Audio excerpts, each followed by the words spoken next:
Hello friends, আজ তোমাদের সঙ্গে শেয়ার করব খুবই সহজ একটা সাধারণভাবে তৈরি করে নেওয়া আলু দিয়ে ব্রেড স্যান্ডউইচ রেসিপি। হাতের কাছে থাকা ঘরোয়া উপকরণ দিয়ে এই স্যান্ডউইচটা বানিয়ে নেওয়া যায়। বাড়িতে যদি এইরকম পাউরুটি থেকে থাকে, ব্রেড থাকে, তাহলে কিন্তু তোমরা এই রেসিপিটি ঝটপট বানিয়ে নিতে পারবে। টিফিনের জন্য ছোটো থেকে বড় প্রত্যেকের একটা খাওয়ার জন্য রেসিপি তৈরি হয়ে যাবে। দেখো, আমি এখানে কয়েকটা আলু সেদ্ধ করে নিয়েছি। আলুটা সেদ্ধ করার সময় আমি প্রয়োজন মতো নুন দিয়েছিলাম। আলুটাকে ম্যাশারের সাহায্যে ম্যাশ করে নিচ্ছি। তোমরা হাতে করে চাইলেও এটাকে মেখে নিতে পারো। এখন এখানে কিছু মশলা দিচ্ছি। আমি যেহেতু আগেও নুন দিয়ে আলুটা সেদ্ধ করেছিলাম, অল্প করে একটু নুন দিলাম, আর দিলাম 1 চিমটি পরিমাণ গোলমরিচের গুঁড়ো। দেব প্রয়োজন মতো চিলি ফ্লেক্স। এটা তোমরা ঝাল বুঝে দিয়ে নেবে, তবে চিলি ফ্লেক্সটা দিলে স্বাদ এবং গন্ধ দুটোই ভালো লাগে। দিলাম একদম সামান্য পরিমাণ গরম মশলার গুঁড়ো, চা চামচের 4 ভাগের 1 ভাগ করে দেব ধনের গুঁড়ো এবং জিরের গুঁড়ো। হাতের কাছে থাকা মশলা দিয়ে, যেটা আমরা প্রত্যেকের বাড়িতেই রাখি এইসব মশলা, সেই সব মশলা দিয়ে আমি আজকে রেসিপিটা দেখানোর চেষ্টা করছি, যাতে করে প্রত্যেকেই সহজে বানিয়ে নিতে পারে। সমস্ত মশলা আমি দিয়ে নিলাম। আলুটা মেখে নিয়েছি মশলা দিয়ে। এখন দিয়ে নিচ্ছি ওপর থেকে সামান্য করে একটু সরষের তেল দিয়ে। এখন ধনেপাতা কেটে রেখেছি, ধনেপাতাটা দিয়ে আলুটাকে আরও একটু ভালো করে মেখে নেব।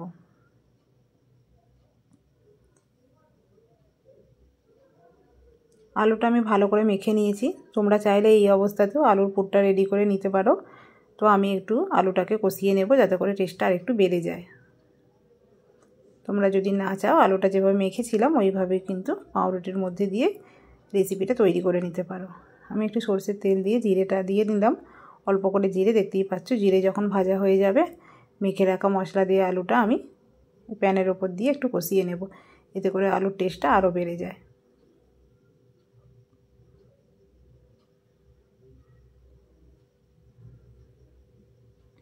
আলুটা কষানো হয়ে গেছে, বোঝা যাচ্ছে, যাতে করে কড়াই থেকে যখন ছেড়ে ছেড়ে আসবে তখন আমরা আলুটা ভাববো কষানো হয়ে গেছে। তো আলুটাকে নামিয়ে নিলাম।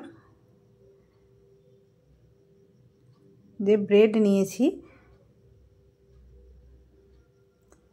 ব্রেডটার মধ্যে ভালো করে আমি আলুটা লাগিয়ে নেব। দেখো, তার আগে আমি কিভাবে রেডি করে নিচ্ছি। ব্রেডের ওপরে আমি প্রথমেই দিয়ে নিচ্ছি টমেটো সস। আমি একটু অল্প পরিমাণ সস ব্যবহার করলাম, তোমরা একটু চাইলে বাড়িয়ে নিতে পারো। সসটাকে ভালো করে চামচের সাহায্যে লাগিয়ে দিচ্ছি। সসটা লাগিয়ে দেওয়ার পর এবার আলুর পুর দিয়ে নিলাম। সুন্দরভাবে আলুর পুরটা ব্রেডের চারিদিকে ভালো করে লাগিয়ে দেব।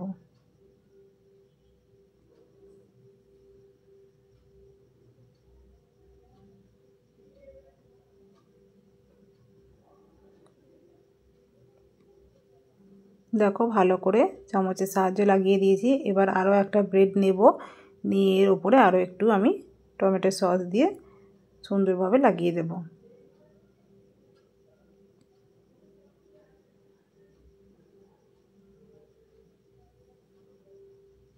সস দেওয়া ব্রেডটা আলুর ওপর দিয়ে এইভাবে হাতে করে একটু প্রেস করে ভালো করে আটকে দেওয়ার জন্য চেষ্টা করবে, যাতে করে না খুলে যায়। আর সাইড থেকে একটু বেরিয়ে গেলে চামচের সাহায্যে সুন্দর করে জিনিসটাকে সেট দিয়ে নেবে। সেট করা হয়ে গেছে সমস্তগুলো আমাদের। এবার আমরা রেসিপিটা তৈরি করে নেব, সেঁকে নেব। প্রথমেই গ্যাসের ফ্লেমটাকে মিডিয়ামে রেখে একটা ননস্টিকের প্যানের মধ্যে আমি দিয়ে নিলাম প্রয়োজন মতো বাটারটা ভালো করে লাগিয়ে দিচ্ছি। মিডিয়াম ফ্লেম থেকে এখন একদম লো ফ্লেমে নিয়ে চলে আসবো। এসে এই আমার যে স্যান্ডউইচটা রেডি করে রেখেছিলাম সেগুলোকে সেঁকে নেব। এখন লো ফ্লেমে একটা সাইড 2 মিনিটের জন্য সেঁকবো। এতে করে টাইম নিয়ে লো আঁচে সেঁকে নিলে পাউরুটিটা বেশ ক্রিস্পি হয়, ভালো লাগে। ভেতরে যেহেতু আলুর পুর আছে, ভেতরটা থাকে নরম, আর ওপরটা সময় নিয়ে সেঁকার জন্য লো আঁচে ওপরটা ক্রিস্পি হয়, খেতে ভালো লাগে। আর যদি আমরা ফ্লেমটা বাড়িয়ে দিয়ে সেঁকি, তাহলে ওপর থেকে সঙ্গে সঙ্গে পুড়ে যাবে আর ক্রিস্পি ভাবটাও আসবে না, খেতে কিন্তু ততটাও ভালো লাগবে না। অতএব লো আঁচে সেঁকে নেওয়াটাই ভালো হবে। একটা পিঠ লো আঁচে ভালো করে সেঁকে নেবার পর অপর পিঠটা ঘুরিয়ে দিলাম, আর একটু বাটার দিয়ে ভালো করে সময় নিয়ে সেঁকে নেব। এতে করে তৈরি হয়ে যাবে আমাদের আলু দিয়ে ব্রেড স্যান্ডউইচ। দুটো সাইড আমাদের হয়ে গেছে, সুন্দরভাবে সেঁকে নিয়েছি। এখন তুলে নিচ্ছি। পরিবেশন করার আগে আমি এটাকে একটু কেটে নেব। এইভাবে আমি একটু কেটে নিয়ে এরপর পরিবেশন করে দেখাচ্ছি তোমাদের। তো বন্ধুরা, কেমন লাগলো আজকের এই আলু দিয়ে ব্রেড স্যান্ডউইচটা তোমরা কমেন্ট করে জানিও। ভীষণ সুস্বাদু হয়, সহজভাবে ঘরোয়া উপকরণে তৈরি হয়। তো বন্ধুরা, তোমরা একবার ট্রাই করে দেখো। আজ আসি, টাটা।